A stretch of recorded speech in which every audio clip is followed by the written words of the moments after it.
మమ్మల్ని కాపాడుతాయేమని మీ ఫామ్ హౌస్లలో జిల్లేలు మొలిపించే వరకు కాంగ్రెస్ పార్టీ కార్యకర్తలు ఎవరు విశ్రమించబోరనే సంగతి నేను చెప్పదలుచుకున్నా. అందుకే మిత్రులారా, ఈడ తెలంగాణ తల్లి విగ్రహం పెట్టాలనుకున్నాడంట. నేను అడుగుతున్నా దిక్కుమాలినోని, తెలంగాణ తల్లి విగ్రహం పెట్టడానికి 10 ఏళ్ళు పడతాదే? 1000 ఎకరాలలో ఫామ్ హౌస్ కట్టుకున్నావు నువ్వు, 100 ఎకరాలలో వాడు జన్వాడల ఫామ్ హౌస్ కట్టుకున్నాడు, 10 ఎకరాలలో శత్రు దుర్భేదమైన ప్రగతి భవన్ పేరు మీద గడిని నిర్మించుకున్నావు, వాస్తు సక్కయలేదని నీ కొడుకు సంకనాకనికి పోతున్నాను సచివాలయం కట్టుకున్నావు, 1,00,000 కోట్లు దిగమింగిన కాళేశ్వరం కట్టినవు. ఇవాళ తెలంగాణ తల్లి పెట్టడానికి 10 ఏళ్ళు సరిపోలేదా? 10 సంవత్సరాలైనా తెలంగాణ తల్లిని పెట్టలేదు. నేను ఇక్కడ రాజీవ్ గాంధీ గారి విగ్రహం అనగానే అయ్యో అయ్యో అని గుండెలు బాదుకొని అక్కడ తెలంగాణ తల్లి విగ్రహం పెట్టాలనుకున్నాడంట. 10 ఏళ్ళు ఏ గాడిద పండ్లు తోవినామని నేను అడుగుతున్నా. ఇక్కడ తెలంగాణ తల్లి విగ్రహం మేము పెట్టొద్దన్నమా? ఆ సన్నాసి సొంత విగ్రహం పెట్టుకుందామని ఇది రిజర్వ్ చేసి పెట్టుకున్నాడు. ఆ సన్నాసికి ఆ పక్కన బుద్ధుడు, ఈ పక్కన బుద్ధిలో నన్ను పెట్టుకోవాలని వాళ్ళ ఆలోచన. అట్లాంటి సన్నాసుల కోసం అమరవీరుల స్తూపం ఒక పక్కన, గౌతమ బుద్ధుడు ఇంకొక పక్కన, పివి నరసింహారావు గారు ఆ పక్కన, ఆ పక్కనే శ్రీమతి ఇందిరాగాంధీ గారు రాష్ట్రానికి పరిపాలన అందించే గుండెకాయ లాంటి ఇక్కడ దేశం కోసం ప్రాణాలు అర్పించిన రాజీవ్ గాంధీ గారి విగ్రహం సముచితం కాదా? మీరు ఒక్కసారి ఆలోచన చేయండి మిత్రులారా. తెలంగాణ వాదులందరూ నేను అడుగుతున్నాను, ఈ జగన్ రాజీవ్ గాంధీ విగ్రహానికి అర్హత లేదా? ఆంధ్రప్రదేశ్లో పార్టీ సర్వం కోల్పోయి, తెలంగాణలో కేంద్రంలో అధికారాన్ని కోల్పోయి, తెలంగాణ రాష్ట్రాన్ని ఇచ్చిన మాట మీద సోనియా గాంధీ గారు నిలబడి తెలంగాణ రాష్ట్రాన్ని ఇస్తే ఆ కుటుంబాన్ని గౌరవించాల్సింది పోయి, ఆ గాడిదలే ఇక్కడ రాజీవ్ గాంధీ విగ్రహాన్ని పెట్టాల్సింది పోయి ఇవాళ మనం పెట్టిన విగ్రహాన్ని అవహేళన చేసి తొలగిస్తామంటారు. ఎవర్రా తొలగించేటోడు? ఒక్కడు రాండి, ఎప్పుడు వస్తారో తారీఖు చెప్పండి బిడ్డ. రాజీవ్ గాంధీ విగ్రహం తీస్తారంట, ఎవడొస్తాడో నేను చూస్తా.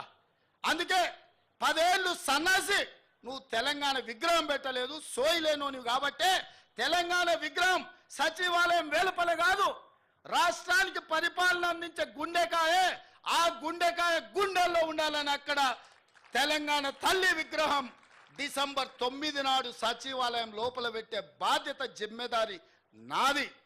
తెలంగాణ ఇచ్చింది మేము, తెలంగాణను కాపాడేది మేము, తెలంగాణ తల్లి విగ్రహాన్ని నెలకొల్పేది మేము. డిసెంబర్ 9 నాడు పెట్టి చూపిస్తాం. డిసెంబర్ 9, 2009 చిదంబరం గారు తెలంగాణ రాష్ట్ర ప్రకటన చేశాడు. 60 సంవత్సరాల ఆకాంక్ష, వందలాది మంది బిడ్డల ప్రాణ త్యాగాలు డిసెంబర్ 9, 2009 నాడు శాశ్వతంగా ఒక పరిష్కారాన్ని చూపించింది. ఇదే కాదు, తెలంగాణ 4 కోట్ల ప్రజలకు తల్లి అయి తెలంగాణ ప్రజల యొక్క గుండె కోత, తల్లుల కడుపు కోతను దృష్టిలో పెట్టుకొని ఒక తల్లిగా ఆలోచన చేసిన గొప్ప నేత, పరిణిత కలిగిన నాయకురాలు సోనియా గాంధీ గారి జన్మదినం డిసెంబర్ 9. అందుకే తెలంగాణ తల్లి విగ్రహ ప్రారంభోత్సవం డిసెంబర్ 9 నాడు లక్షలాది తెలంగాణ బిడ్డల సమక్షంలో ఇక్కడనే మేము ప్రారంభిస్తాం. మా R&B శాఖ వెంకటరెడ్డి గారికి నేను ఆదేశాలు ఇస్తున్నా, డిసెంబర్ 9 లోపల అద్భుతమైన వీరనారి తెలంగాణ తల్లి విగ్రహం అక్కడ ఉండాలి. ప్రపంచమంతా అబ్బురపడే విధంగా కార్యక్రమాన్ని చెయ్యాలి. ఇది మా ప్రతిన. రాజీవ్ గాంధీ సాక్షిగా, సోనియా గాంధీ వారసులుగా తెలంగాణ ప్రజలకు మేము మాటిస్తున్నాం. మిత్రులారా, ఇవాళ 10 ఏళ్ళు ఇక్కడనే కొండా లక్ష్మణ్ బాబూజీ ఇల్లు ఇచ్చాడు కేసీఆర్కు పార్టీ పెట్టుకొని. అది కూలిపోతే నిలవ నీడ లేకుంటే నీకు ఆశ్రయం ఇచ్చిన కొండా లక్ష్మణ్ బాపూజీ చచ్చిపోతే కనీసం ఆఖరి చూపులకు కూడా నువ్వు పోలేదు. ఇంతకంటే దుర్మార్గుడు, నీచుడు భూమి మీద ఎవడని ఉంటాడా? అట్లాంటి కొండా లక్ష్మణ్ బాపూజీ పేరు Indian Institute of Handloom and టెక్స్టైల్స్కి ఈరోజు ఆ ఇన్స్టిట్యూట్కి కొండా లక్ష్మణ్ బాపూజీ పేరు పెట్టినాం.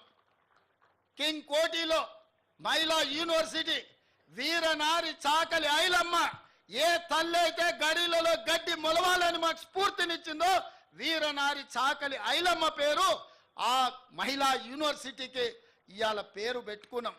ఇదే కాదు, ఆనాడు పాత్రికేయ రంగంలో రాణించి సాయుధ రైతాంగ